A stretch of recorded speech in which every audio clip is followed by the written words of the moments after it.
Rajkot marketing યાર્ડમાં આજે જર્સીમાં સૌથી વધારે આવક કપાસ, મગફળી, ઘઉં, ચણા, કાળા તલ, મગના પાકની આવક થઈ છે.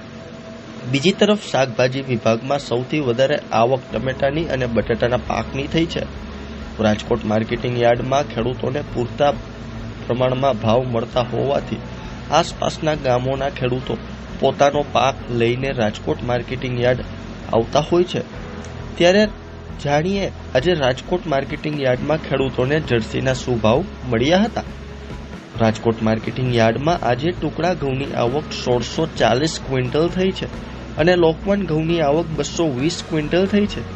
ભાવની વાત કરીએ તો ટુકડા ઘઉંના ભાવ 520 થી 611 રૂપિયા ખેડૂતોને મળ્યા હતા અને લોકવન ઘઉંના ભાવ 517 થી 545 રૂપિયા એક મણના ખેડૂતોને બોલાયા હતા. કાળા તલની આવક 1100 ક્વિન્ટલ થઈ હતી. કાળા તલનો ભાવ ખેડૂતોને 2900 થી 4454 રૂપિયા એક મણના મળ્યા હતા. બીજી તરફ કપાસના પાકની આવક 400 ક્વિન્ટલ થઈ હતી. કપાસના ભાવ ખેડૂતોને 1480 થી 1625 રૂપિયા એક મણના મળ્યા હતા. કપાસનો સારો એવો ભાવ મળતા ખેડૂતોમાં ખુશી જોવા મળી હતી.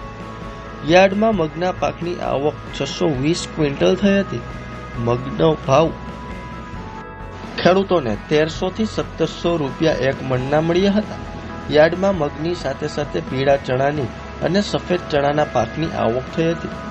પીળા ચણાની આવક 1000 ક્વિન્ટલ અને સફેદ ચણાની આવક 1000 ક્વિન્ટલ થઈ હતી. ભાવની વાત કરીએ તો પીળા ચણાનો ભાવ 940 થી 1126 રૂપિયા અને સફેદ ચણાના ભાવ 1221 થી 2125 રૂપિયા એક મણના મળ્યા હતા.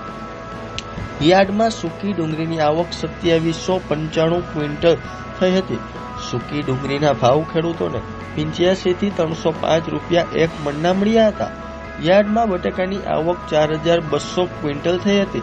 બટાકાનો ભાવ ખેડૂતોને 150 થી 350 રૂપિયા એક મણના મળ્યા હતા. જ્યારે ટમેટાની આવક 1770 ક્વિન્ટલ થઈ હતી. ટમેટાના ભાવ ખેડૂતોને 100 થી 800 રૂપિયા એક મણના ખેડૂતોને મળ્યા હતા.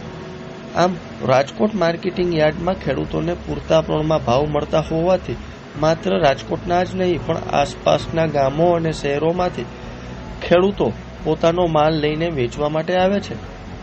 રાજકોટ માર્કેટિંગ યાર્ડમાં મોરબી, સુરેન્દ્રનગર અને હળવદ સહિતના શહેરોના ખેડૂતો પોતાનો પાક લઈને રાજકોટ માર્કેટિંગ યાર્ડ વધુ આવે છે.